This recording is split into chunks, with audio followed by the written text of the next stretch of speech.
ॐ नमो भगवते वासुदेवाय। ॐ नमो भगवते वासुदेवाय। ॐ नमो भगवते वासुदेवाय। यः स्वानुभावम् अखिलं श्रुतिसारमेकम् आध्यात्मदीपम् अतितीर्षितां तमोऽन्धम् संसारिणां करुणयः पुराणगुह्यम् तं व्याससूनम् उपयामि गुरुं मुनीनां। नारायणं नमस्कृत्य नरं चैव नरोत्तमं देवीं सरस्वतीं व्यासं ततो जयमुदीरये। श्रवणतां स्वकथा कृष्ण पुण्यश्रवणकीर्तिनः हृदयन्तस्तो हि अभद्राणि विदुनोति सुहृदसतां। नष्टप्रायेषु अभद्रेषु नित्यं भागवत सेवया भगवती उत्तम श्लोके भक्तिर्भवति नैष्टिकी। समतः श्रद्धया नित्यं गृणतश्च स्वचेष्टितं कालेन नातिदीर्घेण भगवान् विशते हृदि। कृष्णाय वासुदेवाय देवकी नंदनाय च नंद गोप कुमाराय गोविंदाय नमो नमः। जय श्री कृष्ण चैतन्य प्रभु नित्यानंद श्री अद्वैत गदाधर श्रीवासादि गौर भक्त वृंद। हरे कृष्णा कृष्णा कृष्णा हरे हरे, हरे राम राम राम हरे हरे। हरे कृष्णा कृष्णा कृष्णा हरे हरे, हरे राम राम राम हरे हरे। हरे कृष्णा कृष्णा कृष्णा हरे हरे, हरे राम राम राम हरे हरे। हरे कृष्णा। सभी भक्तों का स्वागत है प्रातःकालीन श्रीमद् भागवतम के सत्र में। और हम अभी एट प्रेजेंट जो 17वें अध्याय स्कंद एक अध्याय 17 और इसके हम कल हमने 17 और 18 दो श्लोकों को लिया था। कल नहीं, बेसिकली परसों लिया था हमने। तो एक बार रिवीजन कर लेते हैं 17 और 18 में क्या कहते हैं। 17 में कहते हैं धर्म ने कहा, अब जो है ना बैल रूपी धर्म जवाब दे रहे हैं परीक्षित महाराज को, उनके प्रश्नों का उत्तर दे रहे हैं। वो कह रहे हैं अभी आपने जो शब्द कहे हैं वो पांडव वंशीय व्यक्ति के लिए सर्वथा उपयुक्त हैं। पांडवों के भक्ति पूर्ण गुणों से मोहित होकर ही भगवान श्री कृष्ण ने दूत का कर्तव्य निभाया। फिर 18वें श्लोक में कहते हैं, हे पुरुष श्रेष्ठ, यह निश्चित कर पाना अत्यंत कठिन है कि किस दुष्ट ने हमें कष्ट पहुंचाया है, क्योंकि हम सैद्धांतिक दार्शनिकों के भिन्न भिन्न मतों से भ्रमित। तो यहाँ इस श्लोक में कह रहे हैं क्लेश बीजानी ना वयम क्लेश बीजानी।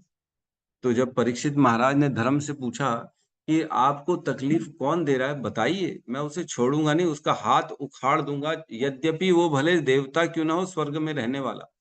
मेरे में इतना सामर्थ्य है कि मैं बाहुबली हो, अत्यंत शक्तिशाली हो, उसको भी उखाड़ के फेंक दूंगा। बस आप बताइए कि आपको कष्ट किसने पहुंचाया। बैल रूपी धर्म ने, है ना, धर्म को पूछते। तो बैल रूपी धर्म प्रश्न का उत्तर दे रहे हैं, ना वयम क्लेश बीजानी यतः स्यु पुरुष ऋषभ। हे पुरुष श्रेष्ठ, हे धर्म के ज्ञाता परीक्षित, मैं यह नहीं जानता कि इन क्लेशों का बीज कौन है। यद्यपि दिख तो रहा है कि कलयुग मार रहा है, लेकिन मेरे को क्लेश अल्टीमेट कौन जिम्मेदार है मुझे तकलीफ पहुंचाने का, ये मैं बता नहीं सकता। धर्म रूपी बैल ये जवाब दे रहे हैं, हमें दिखता तो है कि हमें तकलीफ पहुंचाने वाला सामने वाला है, लेकिन जो तीसरी आंख है ना, जो भगवत गीता ज्ञान के चक्षु होते हैं, वो जिसके पास है वो बता सकता है कि मुझे सामने वाला नहीं दुख दे रहा है, मेरे कर्म ही हैं जो मुझे दुख दे रहे। बैल सीधा सीधा आरोप नहीं लगा रहा है कि ये कलयुग है, इसे पकड़ो और इसे मारो, यही मेरी टांग तोड़ रहा है, ऐसा नहीं बोल रहा। वो कह रहे हैं कि नहीं नहीं, मैं नहीं बता सकता कि इसका बीज इसका सोर्स कहाँ से, एक्चुअल में कौन क्यों पहुंच रहा है मेरे को दुख, ये नहीं बता सकता। हम आरोप लगाते हैं सीधा सीधा, अरे प्रभु इसने परेशान कर दिया, अरे प्रभु पड़ोसी है ना बहुत दुख दे रहा है मेरे को, छोड़ नहीं पा। मेरा पति, मेरी पत्नी, मेरे ये, मेरे वो, मेरे दोस्त, ये मेरे व्यापारी, ये लोग बहुत दुख दे रहे प्रभु, बहुत पीड़ा पहुंचा रहे, मेरे को बहुत तकलीफ है। लेकिन एक्चुअल में वो हमारे कर्म ही हैं जो हमें तकलीफ पहुंचा। किसी में शक्ति नहीं है कि किसी को सुख और दुख प्रदान कर सके, केवल और केवल उसके कर्म ही हैं उसे जो सुख और दुख प्रदान करते हैं। आगे हम पढ़ेंगे, उस पर चर्चा करेंगे। तो बैल जो है वो बैल रूपी धर्म, उसने क्लियर कट किसी पे भी आरोप नहीं लगाया, और वो कह रहे हैं कि मैं नहीं बता सकता, क्योंकि बहुत अलग अलग लोगों के अलग अलग मत हैं इसमें। सुख और दुख क्यों आ रहा है किसी के जीवन में, इसके लिए अलग अलग बहुत सारे मत बताए गए हैं। वैदांतिक लोगों के अलग अलग सिद्धांत हैं, कोई कुछ कहता है, कोई कुछ कहता है, इसलिए मैं बता नहीं सकता कि मुझे दुख पहुंचाने वाला एक्चुअल में है कौन। तो आज के श्लोक में 19 और 20 हम श्लोक लेंगे। 19 नंबर श्लोक में धर्म यही बताएंगे कि अलग अलग लोगों के सिद्धांत हैं क्या, जो अलग अलग लोग हैं वो क्या सोचते हैं। यद्यपि ये सही नहीं है जो वो बोल रहे हैं ना, वो बता रहे हैं केवल लोगों की विचारधारा ऐसी है, इसलिए जो है लोग कभी किसी को क्या सोचते, कभी किसी कोई सुख दुख का कारण क्या सोचते, है ना। तो ये मतलब एक्चुअल में नहीं है, ग्रंथों में नहीं है, परंतु ये बता रहे हैं कि लोगों का ऐसा मत है, लोगों की धारणाएं ऐसी हैं, वो बता रहे हैं यहाँ पे धर्म। लेकिन 20 नंबर श्लोक में बताएंगे कि एक्चुअली कारण क्या है।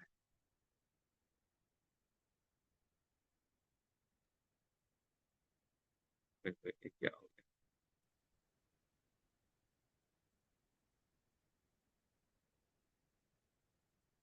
गया, क्लियर है? जी प्रभु। श्लोक नंबर 19, अध्याय 17, कली को दंड तथा पुरस्कार, स्कंद 1। केचिद विकल्प वास केचित विकल्प वसना विकल्पवसना आहुरात्मनम् आत्मनः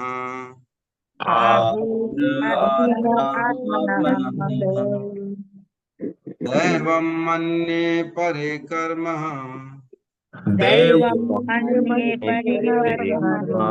कर्म स्वभावम् अपरे प्रभुम्।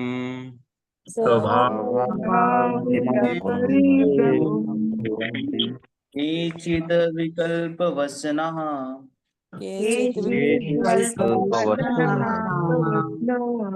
आहुः आत्मनम् आत्मना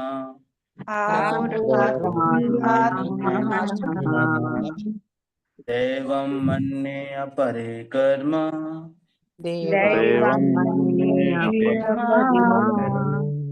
स्वभावमपरे प्रभुम्।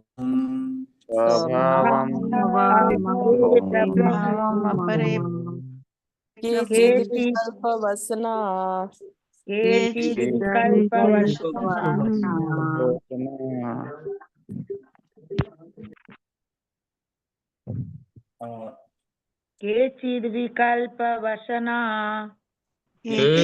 विकल्पवसना आहुरात्मनम् आत्मनः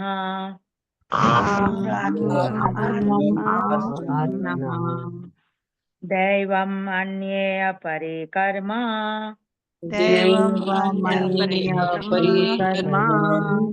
स्वभावम् अपरे प्रभुम्। हरे केचित् विकल्पवसना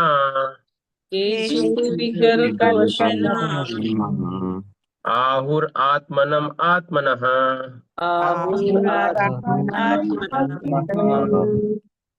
देवम् अन्ये परे कर्म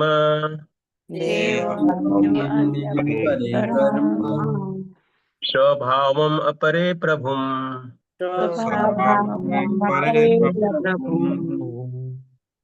हो गया।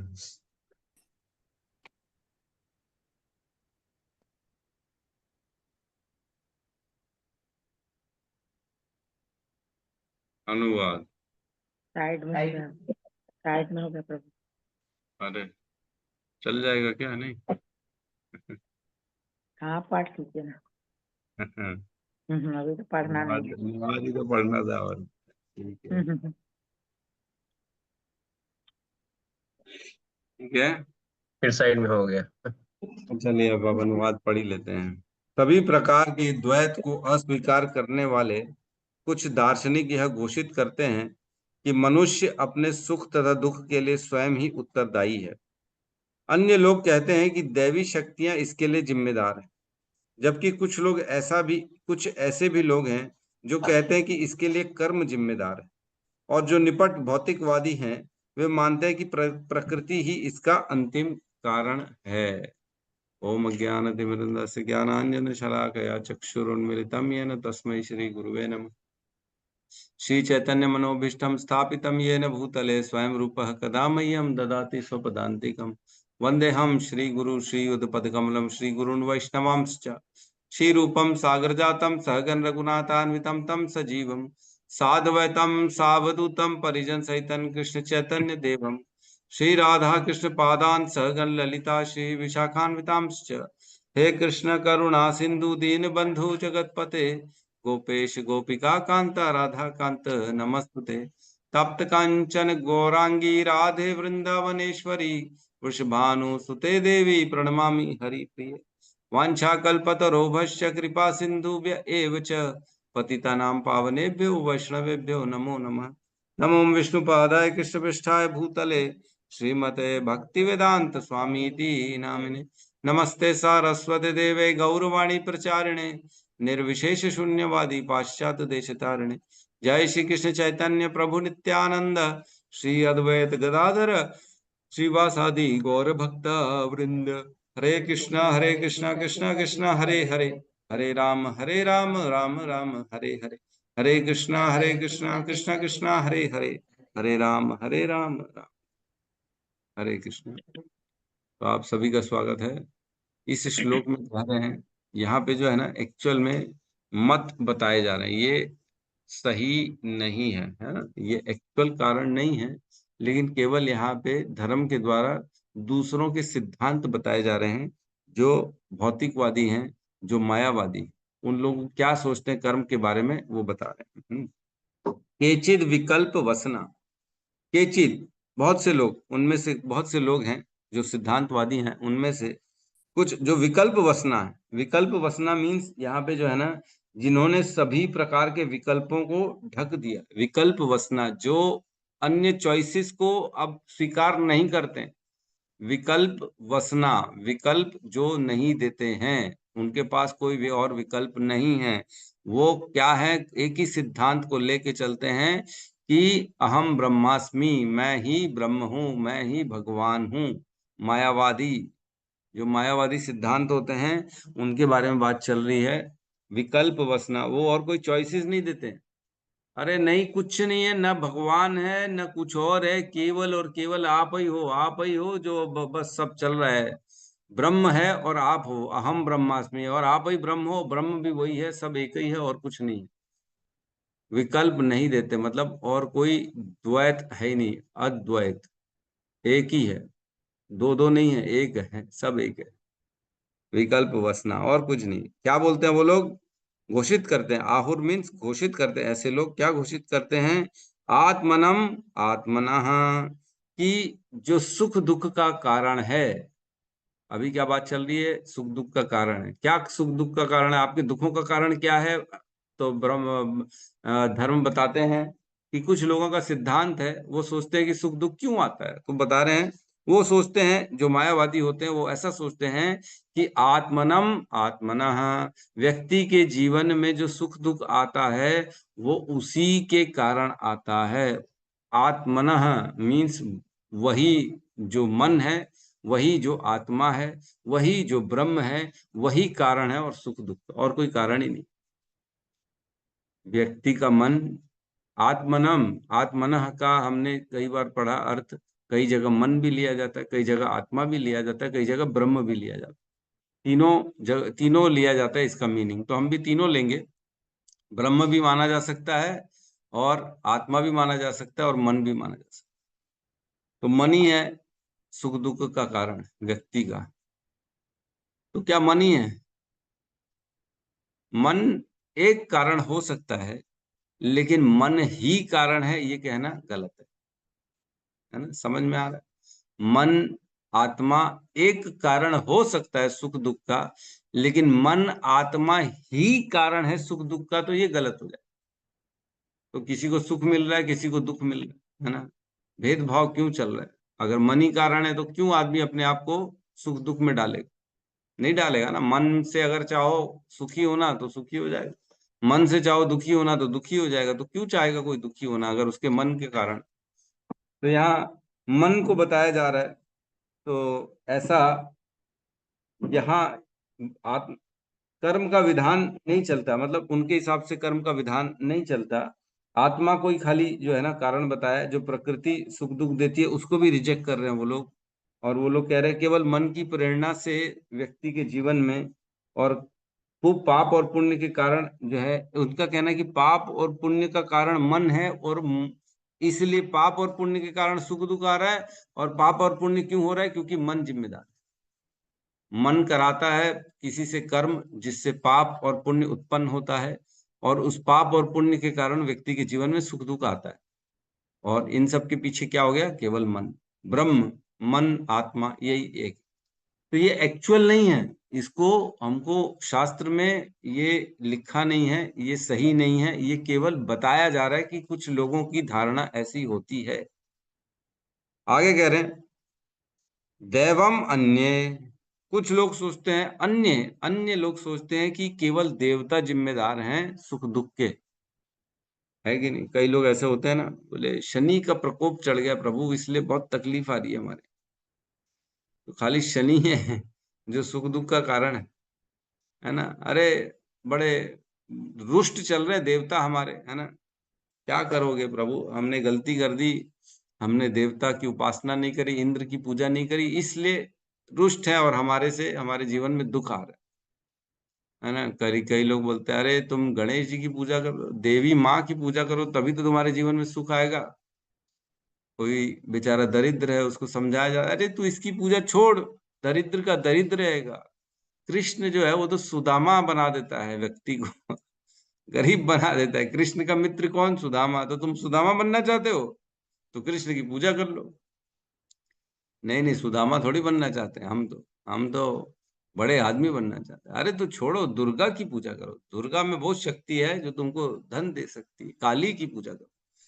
तो कहते हैं सुख दुख का कारण देवता है ना? कई लोग हाथ की लकीरें, ग्रह पड़ गया, अरे प्रभु राहु तो आपके पीछे पड़ा है, आपके क्या बोलते हैं, बृहस्पति को टेढ़ी नजर से देख रहे राहु आपके इस ग्रह में वो ग्रह घुस गया है, इसलिए दुख आया है, पूजा करा लो तो आपका दुख निकल जाएगा।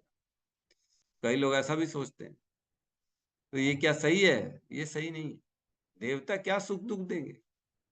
देवता में शक्ति नहीं है कि किसी को सुख दुख दे सके, है ना? भगवान भगवत गीता के 7वें अध्याय के 22वें नंबर श्लोक में कहते हैं कि जो देवताओं के द्वारा किसी को प्राप्त हो रहा है वह देवता नहीं दे रहा, वो मैं दे रहा हूँ। कृष्ण देते हैं देवताओं को, देवता फिर उसी चीज को व्यक्ति को दे पाते। देवताओं में खुद की शक्ति नहीं है कि किसी को उनके जीवन में सुख दुख प्रदान कर। तो कई बार ऐसा दिखता है कि हमने आरती करी, अनुष्ठान किया, यज्ञ किया और हमारे काम बनने आ गए, तो काम बनते गए। तो देवता वही देते हैं जो हमारे भाग्य में होता है, उसको आगे पीछे कर देते हैं। जो कुछ समय बाद आने वाला सुख था उसको पहले ला दिया, ये काम कर दिया देवता ने। तो आदमी को लगता है ओहो वाह वाह वाह वाह, बड़ी कृपा चल रही है हमारे में, जीवन में दुर्गा मैया की कृपा चल रही है, जो सुखी सुख आ रहा है। तो वह सुख जो ऑलरेडी भाग्य में है वह देवता ने क्या किया? तुरंत दे दिया आपको, और कुछ नहीं, बाद का सुख पहले दे दिया। तो इस प्रकार देवता भी जिम्मेदार नहीं है, एक्चुअल में नहीं है, ये केवल कारण बताए जा रहे हैं, हम कारणों पे चर्चा कर रहे हैं। तीसरा कारण कर रहे हैं अपरे कर्म, इसके अलावा कई लोग सोचते हैं, कुछ लोग सोचते हैं नहीं नहीं केवल कर्म जिम्मेदार, कर्म करोगे तो सुख मिलेगा, कर्म गंदे करोगे तो दुख मिलेगा, बस विधि का विधान यही है, इससे ऊपर और कुछ नहीं। ईश्वर भी कुछ नहीं दे सकता, ईश्वर भी कर्म के विधान के नीचे है, ईश्वर कभी खुद से नहीं दे सकता। लोगों का ऐसा सोचना है। कई लोग बोलते नहीं नहीं ईश्वर भी क्या देगा, अच्छा करोगे तभी तो देगा ना, कहाँ से अपनी पॉकेट से निकाल के दे देगा? गंदा गंदा करोगे और तुम्हारे जीवन में सुख ला के दे देगा? नहीं होने वाला। तो बात तो ठीक है, विधान कर्म का सही है, कर्म ही सुख दुख लाता है, लेकिन क्या कर्म ही है जो सुख दुख देता है? नहीं नहीं, केवल कर्म नहीं है जो सुख दुख देता है। कर्म तो जड़ पदार्थ है। जब चोर चोरी करेगा तो उसको जब तक जज पनिशमेंट नहीं देगा, कोई व्यक्ति आएगा नहीं उस कर्म का आकलन करने के लिए कि कितना जघन्य अपराध है, इसको कितनी सजा मिलनी चाहिए, तब तक उसको सजा मिलेगी नहीं। तो वैसे ही आज अगर कोई पुण्य करता है, कोई दान देता है, तो कोई ना कोई व्यक्ति होना चाहिए जो आकलन करेगा उस दान के अनुरूप इसको कितना सुख मिलना चाहिए, तभी तो मिलेगा। ऑटोमेटिक कैसे हो गया? आखिर तो किसी ने तो कर्म का विधान भी बनाया ना, कर्म करने का विधान बनाया गया है। जैसे हम पढ़ते हैं मनुस्मृति में, 1 रुपए अगर अब्राह्मण को दोगे तो 1 ही मिलेगा, 1 रुपए अगर ब्राह्मण बंधु को दोगे तो 2 रुपए मिलेगा, 1 रुपए अगर ब्राह्मण को दोगे तो 100 रुपए मिलेगा, 1 रुपए नहीं सॉरी, 1 रुपए अगर विप्र को दोगे, सॉरी है ना, ब्राह्मण नहीं, 1 रुपए अगर विप्र को दोगे तो 100 रुपए मिलेगा, और 1 रुपए अगर ब्राह्मण को दोगे तो 1 लाख मिलेगा, और 1 रुपए अगर वैष्णव को दोगे तो अनगिनत मिलेगा, अनलिमिटेड। तो ये किसने विधान बनाया होगा? कौन है जो ये विधान बनाता है? या हम सोचते, हम बोलते हैं पशु वध करेंगे, गाय हत्या करेंगे, तो गाय के रोमों, गाय के स्किन में जितने रूहें होती हैं उतने हजार वर्षों तक नर्क पे रहना पड़ता है।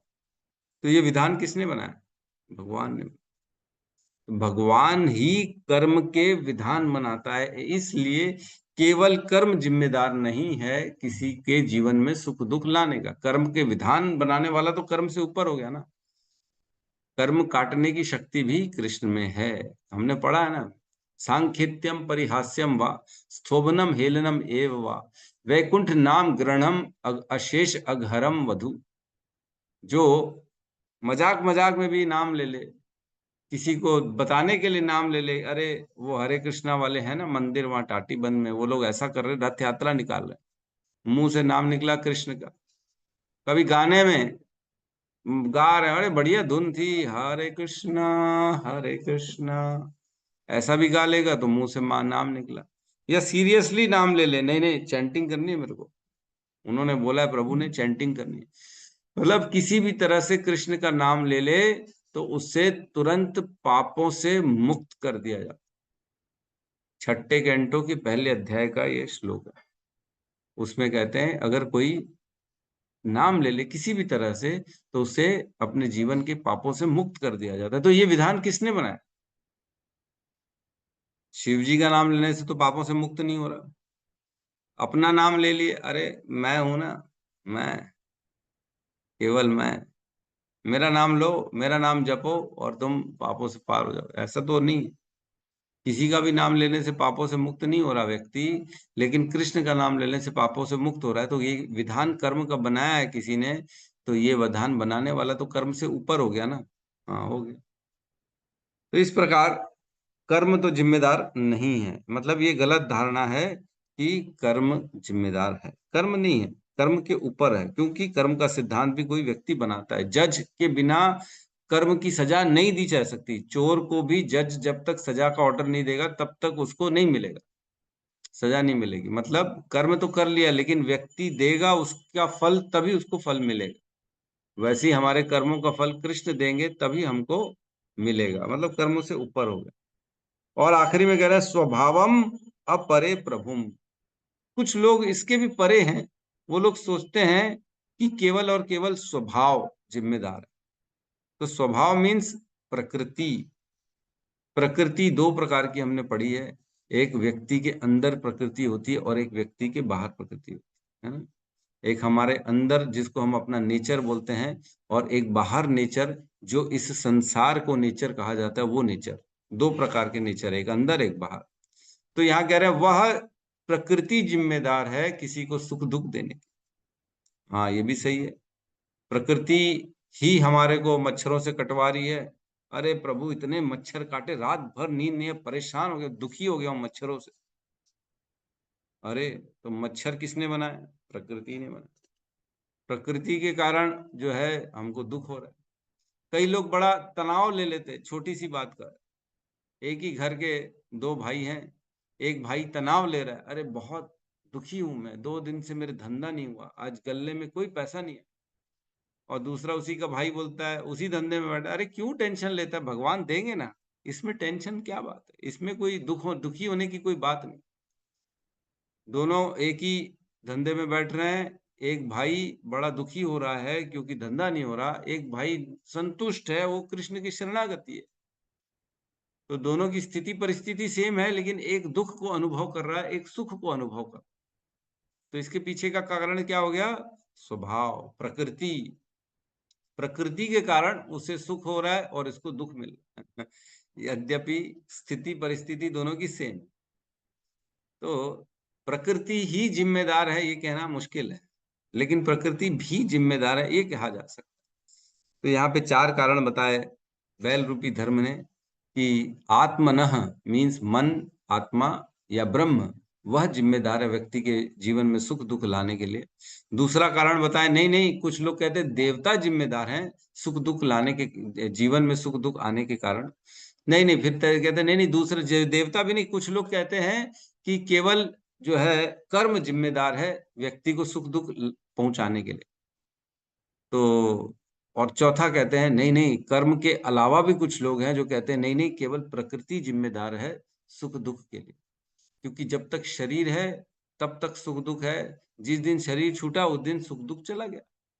शरीर प्रकृति की देन है ना, हमने पढ़ा है ना, भूमि रापो अनल वायु खम मनो बुद्धि रेव च अहंकार इति में भिन्ना प्रकृति अष्टधा। ये 8 प्रकार की प्रकृति जो है भगवान की अपरा प्रकृति कहलाती है। भूमि, भ ग वा न, भ से भूमि, ग से गगन, व से भ ग वा, व से वायु, अ से आकाश, न से नीर। तो ये 5 तत्व से, और मन बुद्धि अहंकार, ये प्रकृति है, अपरा प्रकृति कहा गया है 7वें अध्याय में भगवत गीता के, जिसको निकृष्ट कहा गया है, ये नीचे की है। और उत्कृष्ट प्रकृति क्या है? परा प्रकृति, जिससे भगवान जीवात्मा बनाते हैं, जो जीवात्मा है भगवान की वो परा प्रकृति है, और अपरा ये शरीर है। तो अपरा प्रकृति या परा प्रकृति ये जिम्मेदार है। शरीर जिम्मेदार है, हाँ शरीर भी जिम्मेदार है, जब तक शरीर है तब तक सुख दुख है, शरीर नहीं है तो काय का सुख है कि नहीं।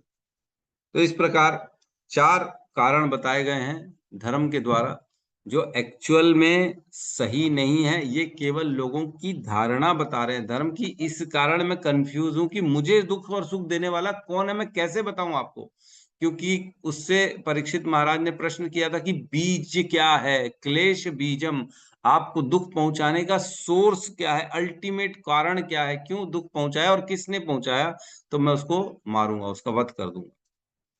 अब 20 नंबर श्लोक में एक्चुअली बताएंगे कि कौन दुख पहुंचाया मेरे को। तो बहुत इंपॉर्टेंट श्लोक बनने वाला है, तो थोड़ा सा इसमें हम गहन विचार करेंगे। बने रहिए, है ना, जागते रहिए, सोते मत रहिए।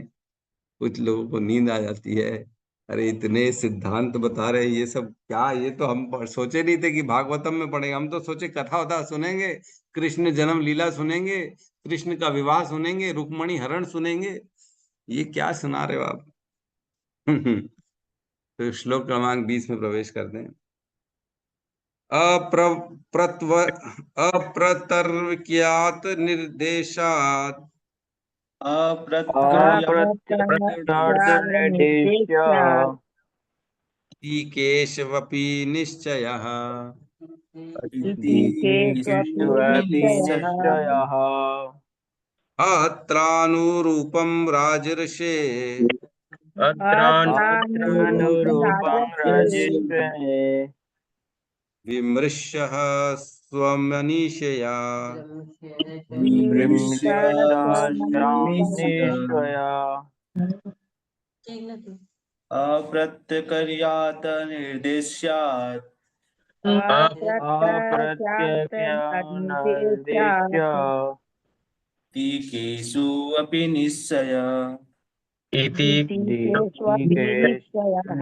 निश्चयः अत्रानुरूपं राजर्ष अत्रानुरूपं अत्रानुरूपं राजर्षि राजेश विमृश्य मनीषया प्रीमेष स्वामनीषया अप्रतिक्रियात अनिर्देश्यात् अप्रत्यक्षात् निर्देश्य इति केष्वपि निश्चयः इति दीति केशवपि निश्चय अत्रानुरूप राजर्षे अत्र नूरूपं राजसे राजसे विमृश स्वमनीषया विमृशमनीषया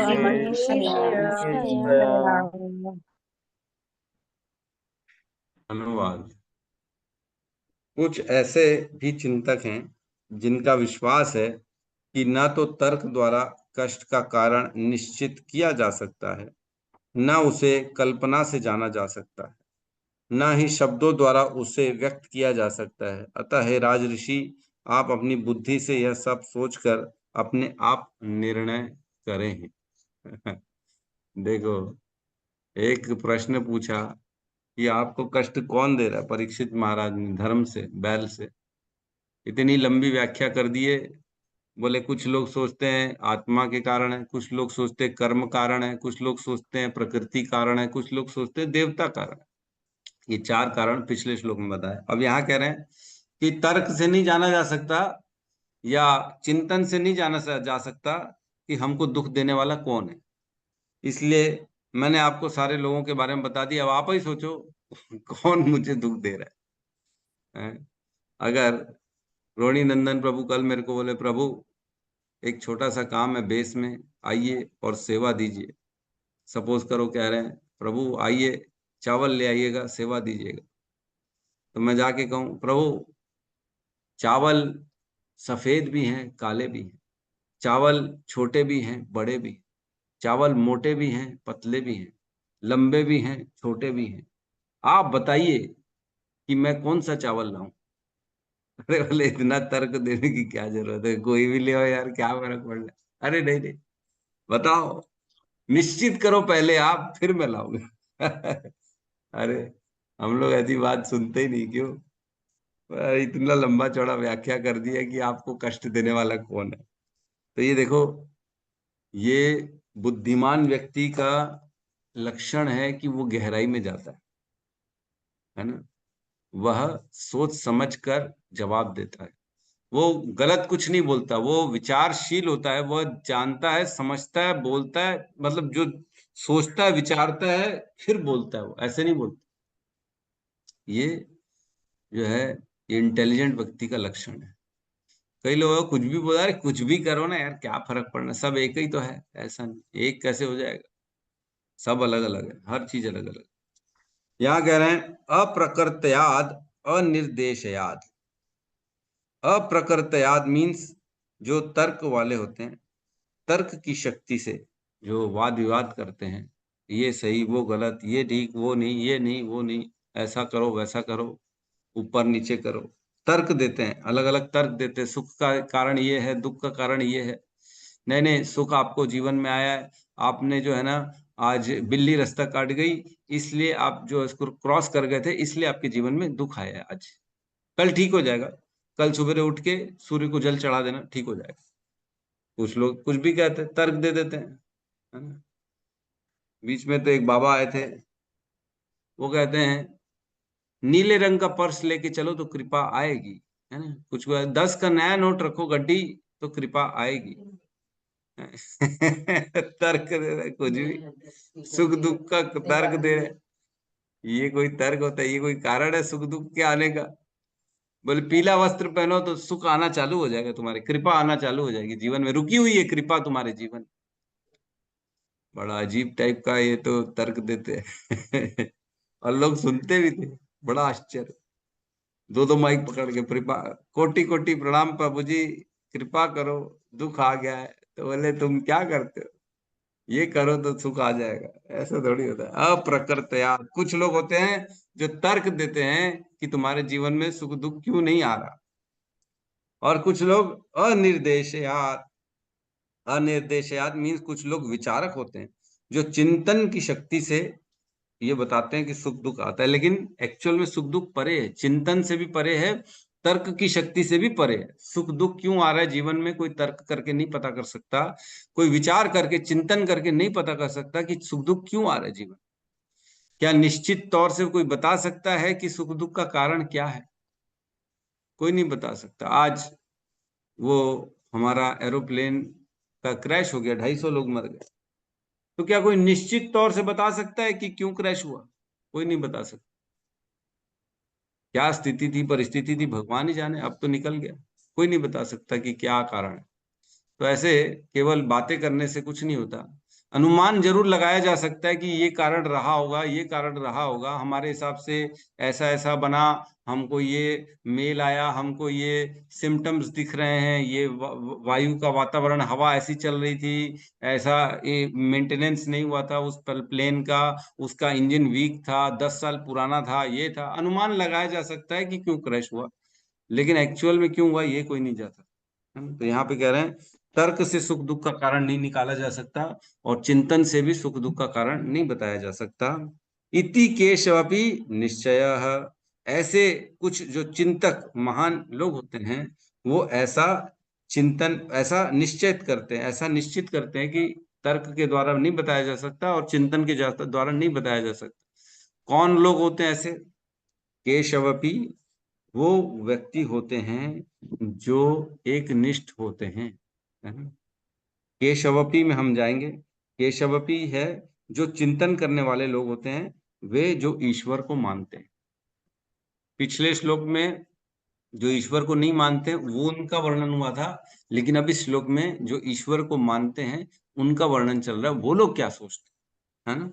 मतलब जो भगवान के आस्था रखते हैं, जो भगवान पे भरोसा रखते हैं, ऐसे लोग, वो लोग निश्चय करके बताया कि तर्क और इससे नहीं बताया जा सकता। और क्या कह रहे हैं? अत्रानुरूपम राज ऋषये, इसलिए अत्रानुरूपम, यहाँ पर हे राज ऋषि मीन्स परीक्षित महाराज, आप ही खुद फाइनल डिसीजन लो। क्या विचार, क्या डिसीजन लो? विमृशः स्वम स्वम मनीषया, विचार करके अपनी बुद्धि से खुद ही चिंतन करके पता करो, खुद ही पता करो। हमने भेज दिया, एक प्रभु जी ने, रोहिणी नंदन प्रभु ने लिस्ट बना के दी, बोले प्रभु ये सब सामान चाहिए, कल रथ यात्रा है। हम लेके आ गए सामान पूरा बोरी में भर के, बता दिया हाँ प्रभु सब ला दिया। बोले कितना बिल हुआ?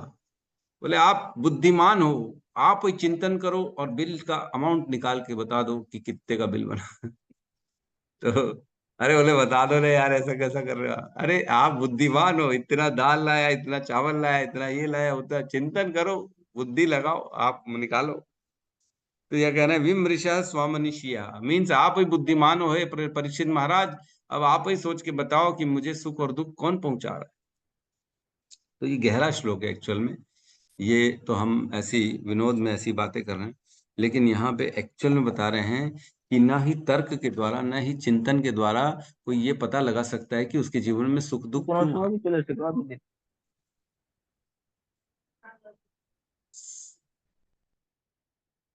यस, ठीक है। तो हम यहाँ पे प्रवेश करते हैं, अच्छे से समझते हैं कि क्या कारण है व्यक्ति के जीवन में सुख दुख आने का। तो वैष्णव लोग जो हैं वो ये यहाँ पे बताते हैं कि सुख दुख का कारण कौन है? सुख दुख का कारण परमेश्वर है, कृष्ण है उनके हिसाब से। क्यों? क्योंकि एक एक चीज को हम पकड़ते हैं, है ना? क्योंकि आदमी के जीवन में जो सुख दुख है वो क्यों है? क्योंकि वो माया में पड़ा हुआ है, माया है ना। कृष्ण भूलिया जीव अनादिर बहिर्मुख, अतैव माया देर तार संसार दुख, है ना। कृष्ण भूलिया जीव अनादिर बहिर्मुख, बहुत टाइम से हम कृष्ण को भूल चुके और माया में खेल खेल रहे हैं अपने परायों में, इसलिए माया हमको अलग अलग प्रकार का सुख दुख देती है, संसार के सुख दुख देती। तो कृष्ण से अलग होने के कारण हमें माया के चुंगल में जाना पड़ता है। दो ही काम हो सकता है, या तो आप सूर्य की रोशनी में रह सकते हो, या सूर्य की रोशनी के बगैर अंधेरे में रह सकते हो, और कोई रोशनी नहीं है। जो प्राकृतिक है सूर्य या फिर अंधेरा, और कोई बीच का है ही नहीं। तो सूर्य कृष्ण है और माया है अंधकार, है ना।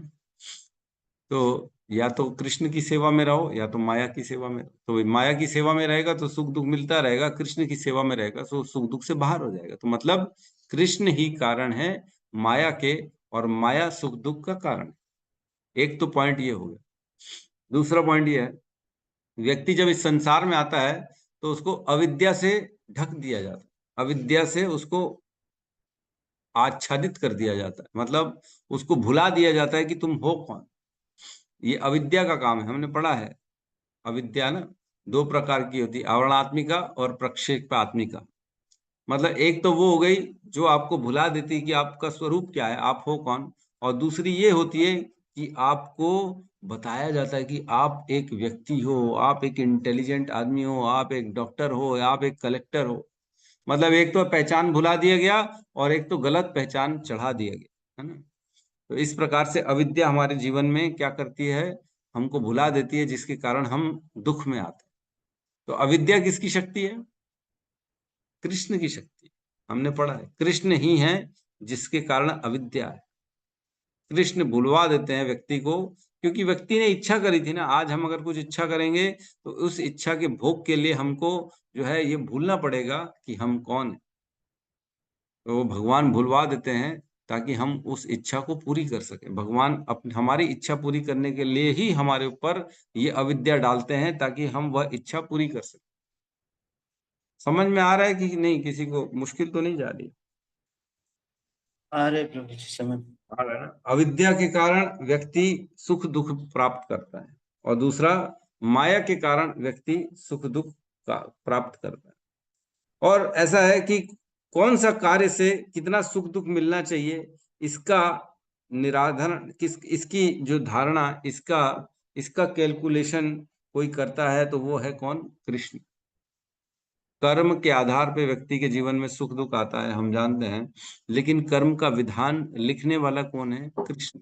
विधान बनाने वाले भी कृष्ण ही हैं। इसलिए कृष्ण एक एक करके बातों को काटा जा रहा है इस श्लोक में, कि कैसे कृष्ण ही है जिसके कारण सुख दुख आ रहा है। और चौथा कहते हैं कर्म के आधार पर सुख दुख मिलता है। तो अच्छा, ये तो हमने चर्चा कर लिए, कृष्ण ही कर्म का आधार बनाते हैं। लेकिन तीसरा पॉइंट था, कौन से कर्म से कितना सुख दुख मिलना चाहिए, इसको डिसाइड करने वाले भी कृष्ण, है ना। एक तो हो गया कि कृष्ण ने कर्म का विधान लिख दिया है, अब कृष्ण खुद उसको चेंज नहीं करते हैं। लेकिन कृष्ण यद्यपि उसको चेंज कर भी सकते हैं, क्योंकि भगवान कौन है? वो विराट है ना। विराट जन्मादि यस्य अतो अन्वयात इतरश्च अर्थेषु अभिज्ञ स्वराट। भगवान स्वराट है, वो किसी कर्म के नीचे नहीं है। वो चाहें तो एक ही पल में सबको बाहर कर सकते हैं। अजामिल पूरा जीवन भर गंदे कर्म किया, लेकिन एक ही झटके में उसको तत्क्षण बाहर लेके आ गए। बोले नहीं, अब ये सारे पापों से परे हो चुका है। तो कर्म के विधान के भी परे चले गए भगवान, ऐसा नहीं है। तो भगवान कर्म से भी ऊपर हो गए। तो इसलिए कह रहे हैं कि कृष्ण ही है जो सुख दुख का कारण। और कह रहे हैं सुख दुख देने का कारण जो है ना, जीव प्रश्न कर सकता है कि इन सब का कारण क्या है। तो देवता है, शायद कोई ये भी प्रश्न कर, नहीं नहीं देवता है। तो हमने पढ़ा 7.22 में भगवान कहते हैं कि देवताओं द्वारा जो प्रदान किया जाता है वो भी देने वाला मैं ही हूं। तो अल्टीमेट कॉज जो एक सोर्स है, जो बीज है, क्लेश बीजम, हमने पढ़ा। वो पूछा पूछा था उन्होंने, परीक्षित महाराज ने, कि क्लेश का बीज क्या है आपका, है ना। तो उसके आंसर दे रहे हैं कि यहाँ पे कृष्ण ही हैं जो सारे जीवन व्यक्ति के जीवन में सुख दुख को लाने वाले होते हैं। लेकिन क्या कृष्ण ही केवल हैं? क्या केवल कृष्ण ही है जिसके कारण सुख दुख आता है? नहीं नहीं, केवल कृष्ण तो नहीं है।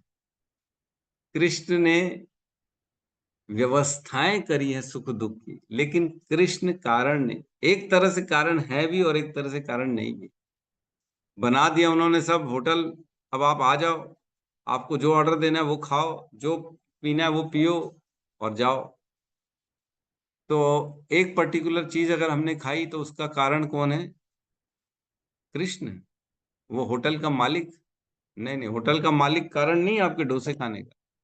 यद्यपि होटल के मालिक ने व्यवस्था कर दी है कि आपको जो खाना है खाओ, लेकिन आप जो पर्टिकुलर खा रहे हो वो आप अपनी इच्छा से ऑर्डर करके खा रहे हो। तो तो कृष्ण होटल का मालिक जिम्मेदार है कि नहीं डोसा खाने का? हाँ, है तो सही। उसने व्यवस्था करी, उसी ने कुक रखा, उसी ने सामान मंगवाया, उसी ने बैठने की व्यवस्था करी, वह सारा सामान रेडी करके बनाने लायक उसी ने बनवाया, तभी हम खा पा रहे हैं। लेकिन केवल होटल का मालिक जिम्मेदार है, हम डोसा खा रहे हैं, तो ऐसा नहीं कह सकते। कह सकते हैं कि नहीं कह सकते? थोड़ा सा ये प्रश्न जटिल प्रश्न है। अगर कोई व्यक्ति होटल में जा रहा है ना, दो व्यक्ति गए, है ना, हमारे सुब्रत प्रभु गए और गौतम बुद्ध प्रभु गए। सुब्रत प्रभु ने जो है बोले मैं चाइनीज खाऊंगा, और उन्होंने नूडल्स मंगा लिए। और गौतम बुद्ध प्रभु ने बोले नहीं नहीं, मैं साउथ इंडियन खाऊंगा, मैं इडली मंगाऊंगा। तो गौतम बुद्ध प्रभु इडली खा रहे हैं और सुब्रत प्रभु जो है नूडल्स खा रहे हैं। तो नूडल्स आ गई और खा रहे हैं, तो इसके जिम्मेदार कौन है? सुब्रत प्रभु है कि कोई और है? नहीं, सुब्रत प्रभु है। लेकिन अगर होटल ही नहीं होता तो खा पाते क्या? नहीं, नहीं खा पाते। तो कौन जिम्मेदार है? होटल। हाँ, होटल तो है जिम्मेदार, तभी खा पा रहे हैं, नहीं तो नहीं खा पा। तो अल्टीमेट कारण क्या है? होटल है। लेकिन केवल होटल है यही कारण नहीं है इनके खाने का। तो इस प्रकार हम समझ सकते हैं कि केवल कृष्ण जो है वो सारी व्यवस्था कर देते हैं, लेकिन अंतोदगत्वा ये हमारी इच्छा है, ये हमारे कर्म हैं जो हमारे जीवन में सुख दुख आता है। तो ये थोड़ा सा गहरा विषय है जिस पे चिंतन करना पड़ेगा हमारे को। ये भी हो सकता है कि भगवान बैल धर्म को दुख दे रहे हो। तो एक हमने अभी पढ़ा था तर्क कि पांडवों के जीवन में क्यों दुख आया। जब पांडव जो है ना, युधिष्ठिर महाराज बड़े विलाप कर रहे थे, दुखी हो गए थे। जब धर्म धर्म उनको कृष्ण लेके गए थे किसके पास? भीष्म पितामह के पास, कि चलो। भीष्म पितामह ने बोला सर्वम कालम कृतम मन्ये, है ना, मैं ये मानता हूं कि सब कुछ काल ने किया, तुमने कुछ नहीं किया। यद्यपि वो धर्म के पुत्र हैं, हमने पढ़ा था, है ना, युधिष्ठिर कौन है? साक्षात धर्म है। तो भी उनके जीवन में दुख क्यों आता है? तो कहते हैं भक्तों के जीवन में दुख देने वाले कृष्ण होते हैं, ताकि उनकी भक्ति और प्रगाढ़ हो सके। जीवन में सुख दुख क्यों आता है? अगर बद्ध अवस्था में व्यक्ति है जो भगवान को नहीं मानता, उसके जीवन में दुख क्यों आता है? ताकि वो प्रश्न करे और वो चिंतन करे कि मैं दुखी क्यों हूं। किसी को दुख अच्छा नहीं लगता। अच्छा लगता है क्या किसी को? नहीं लगता। लेकिन व्यक्ति के जीवन में दुख आता है तब प्रश्न करता है मेरे से क्या गलती हो गई, मेरे को ऐसी स्थिति में क्यों डाला गया। तब उसका चिंतन कहाँ जाएगा? कृष्ण की तरफ, भगवान की तरफ। वो सोचेगा नहीं नहीं, कुछ तो परे है, जो कुछ तो है, जो कर्म का विधान है, जो मैंने शायद अच्छा किया तो मुझे मिला, शायद मैंने गलत किया तो इसलिए मेरे को जीवन में दुख आए, या शायद मैंने किसी की पूजा नहीं करी, गलती करी, इसलिए किसी से अपराध किया, इसलिए मेरे को दुख आया। तो जब चिंतन करता है ना, तो एक एक स्टेप करके वो धीरे धीरे भगवान की तरफ बढ़ता है। तो सुख दुख क्यों आते हैं? ताकि हम भगवान की ओर मुख कर सकें। जो बद्ध अवस्था में है, जिसको कुछ नहीं मालूम है, जब उसको लात पड़ती है ना, तभी वह भक्ति में आता है ना। सबका एक्सपीरियंस रहा ही होगा। मेरा तो बहुत अच्छा खासा रहा है। बहुत अच्छे से लात पड़ी थी प्रकृति की, माया की। तो बड़ी तकलीफ में आ गया था। तब विचार किया नहीं नहीं, कौन सी ऐसी चीज है, कौन सी ऐसी शक्ति है जो हमें सुख दुख प्रदान कर रही है, दुखों का कारण क्या है। तब भगवत गीता उठाई थी मैंने सन 2018-19 में। तब मैंने पढ़ना स्टार्ट किया था कि क्या कारण है तकलीफ का कारण। तब पढ़ते पढ़ते पढ़ते पढ़ते तब समझ में आया नहीं नहीं, भगवान तकलीफ क्यों देते हैं? ताकि हम किसी भी कैसे भी तरीके से कृष्ण से जुड़ सके, कृष्ण के प्रति हमारा जो है श्रद्धा बढ़े, कृष्ण के चरणों में प्रीति बढ़े। भगवान ने ये विधान इसलिए बनाया है कि केवल व्यक्ति भोगों में फंसा ना रहे। उसको कैसे अपनी ओर मोड़ा जाए, कैसे उसको ये एहसास दिलाया जाए कि केवल सुख जिसके लिए तुम प्रयास कर रहे हो वो तुम्हारे हाथ में नहीं है। सुख तुम मेरे से प्राप्त कर सकते हो और कहीं नहीं प्राप्त कर सकते। सुख की चाबी कहाँ है? कृष्ण के पास है। और हम क्या चाह रहे हैं? खुद ही गाड़ी चलाने की कोशिश कर रहे हैं। हम चाह रहे हैं मेहनत करेंगे, गाड़ी धक्का देंगे, हम चला लेंगे, लेकिन चाबी तो कृष्ण के पास है। जब तक चाबी लगाओगे नहीं, गाड़ी चलेगी नहीं। तो भगवान ने सब कुछ बना दिया प्रकृति में, लेकिन प्रकृति में शाश्वत प्रेम नहीं दिया। भगवान ने सुख हमेशा नहीं दिया, दुख भी दिया, सुख थोड़ा सा सुख दिया, फिर थोड़ा दुख दे दिया, ताकि व्यक्ति को समझ में आए कि मैं मेरे प्रयासों से मैं कुछ प्राप्त नहीं कर सकता। मुझे किसी न किसी को अपने ऊपर अथॉरिटी में मानना पड़ेगा, और मानना पड़ेगा कि वही है जो मेरे जीवन में सुख और दुख ला रहा है। तब हम कृष्ण की तरफ मुड़ेंगे। भक्तों के जीवन में दुख क्यों आता है? क्योंकि भक्त भी कभी कभी माया में आ जाते हैं। अरे हम तो प्रभु जी हम हैं, हमको तो सब मालूम है। तो भगवान फिर उनको भी दंड देते हैं, उनको भी दुख देते हैं। तब पता पड़ता है नहीं नहीं नहीं, अरे गलती हो गई हमारी।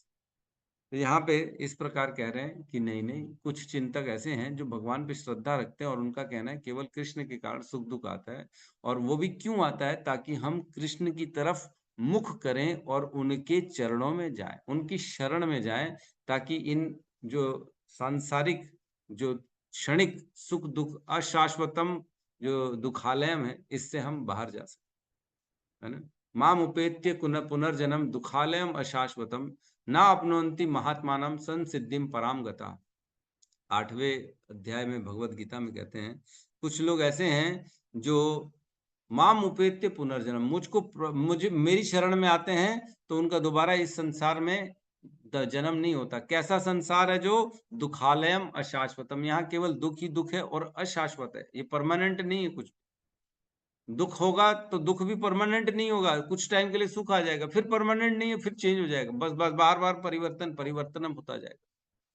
तो ससिद्धिम पराम गतिम, और ऐसे महात्मा जो होते हैं वो मेरी शरण में आते हैं और ये सब चक्र से बाहर होके शाश्वत सुख को प्राप्त करते हैं। तो कारण क्या है सुख दुख का? रियल रीजन क्या है? कृष्ण है रियल रीजन। ठीक है, तो ये श्लोक बड़ा अच्छा इंपॉर्टेंट है, आप पढ़ लीजिएगा इसके तात्पर्य को। किसी को कोई प्रश्न है तो हम ले सकते हैं। हरे कृष्ण महामंत्र। हरे कृष्णा हरे कृष्ण कृष्णा कृष्ण हरे कृष्ण हरे हरे हरे हरे राम हरे राम राम राम हरे हरे। हरे हरे। एक छोटा सा अनाउंसमेंट था, मैं भूल गया करना, कि कल रथ यात्रा है संडे के दिन, तो परसों हमारी क्लास ऑफ रहेगी, परसों क्लास नहीं रहेगी, है ना। मंडे के दिन हमारी मॉर्निंग भागवतम क्लास नहीं होगी, क्योंकि कल रथ यात्रा है, सब व्यस्त रहेंगे, लेट हो जाएगी, परसों कोई क्लास में नहीं आ पाएगा। तो परसों के दिन एक दिन हम छुट्टी मना सकते हैं। यद्यपि हमारा चैंटिंग चैंटिंग चालू रहेगा, आप सब आके चैंटिंग कर सकते हैं ग्रुप में, बाकी कथा नहीं होगी, लेक्चर्स नहीं होंगे प्रभु जी, मंडे। प्रभु जी, जैसे हम यस। रथ यात्रा में जाते हैं तो हमें किन चीजों का ख्याल रखना चाहिए, ये बताइए प्रभु जी थोड़ा सा। अरे तो क्योंकि ये कल सवाल मैं आप ऐसे ही सोच रहा था ना कि जैसे हम रोड पे चलते हैं तो नंगे पांव रथ को खींचना चाहिए या शूज वगैरह डाल लेना चाहिए, क्योंकि रोड पे सब ऐसा कुछ भी आ सकता, पैर के नीचे इंजरी होने का चांस रहेगा। तो हमें किन चीजों का ध्यान रखना चाहिए जिससे कि हमारे ऊपर भी पाप ना चढ़े, और बताइए थोड़ा सा। ठीक है, तो आपने जो प्रश्न किया, देखिए इसमें सबसे बड़ा उत्तर तो यह है कि चप्पल पहन सकते हैं, लेकिन हम्म। जो है ना, चप्पल पहने लेदर का कुछ ना पहने, लेदर जूता लेदर चप्पल ना पहने, रबड़ की चप्पल पहन ले, ताकि भाई आखिर पत्थर कंकड़ ना गड़े, सेवा में विघ्न ना आए, इस उद्देश्य से पहनना है कि भैया मैं भगवान का रथ जो है अच्छे से खींच सकूं, ताकि सेवा मेरी छूटे ना, इस उद्देश्य से, इस भाव से हम चप्पल पहन सकते हैं। ना कि इस भाव से मैं, अरे मैं तो चप्पल के बिना चल नहीं सकता, और चप्पल के बिना मैं नहीं जाता कहीं पे भी, मैं नहीं काम कर सकता बगैर चप्पल के, ये भाव नहीं रखना आपको। भाव रखना है सेवा करनी है, सेवा में विघ्न ना है, इस उद्देश्य से मैं चप्पल पहनूं, और भगवान के सामने हमेशा ये विचार करके खड़े हों कि मेरे जीवन का सौभाग्य है जो आज भगवान ने मुझे रथ यात्रा की सेवा में लगाया। है ना। मैं बड़े सौभाग्यशाली हूँ जो भगवान की रथ यात्रा, रथ को खींच पा रहा हूँ। मेरे पुण्य उदय हो गए हैं, भगवान ने मुझे अपनी शरण में रखा है। मैं बहुत बहुत भाग्यशाली हूँ। ये भाव रखना है हमारे को, हमारे जब भी रथ यात्रा में जाएं। और कोशिश करें कि जो है ना पवित्र रहें, जो स्नान करके जाएं रथ यात्रा में, साफ कपड़े पहन के जाएं, और ये सोचे कि भगवान देख रहे हैं, मेरे को देख रहे हैं, तो अपने कार्य उसके अनुरूप ही करें, कोई गलत कार्य ना करें, है ना।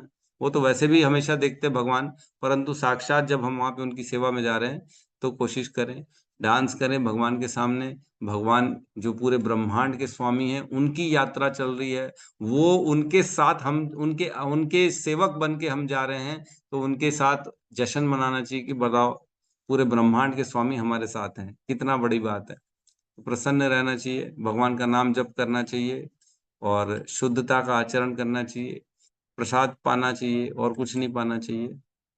और भगवान को कोशिश करें पीठ ना दिखाएं। कई लोग पीठ एकदम भगवान के सामने जाके ऐसे उल्टा खड़ा हो जाते हैं, फोटो खिंचवाते हैं। तो ऐसा ना करें, साइड पे खड़े होके फोटो खिंचा लें, लेकिन एकदम भगवान के सामने जाके पीठ ना दिखाएं, वो काम नहीं करना चाहिए। बस इन सब कुछ बातों का ध्यान दें, और क्या। ठीक है प्रभु। ठीक, हरे कृष्णा प्रभु जी, बहुत बहुत धन्यवाद प्रभु जी, आपने इतना अच्छा जानकारी दिया। और हरे प्रभु जी, कृष्ण। आपके दर्शन करके बहुत आनंद आ रहा है हमको।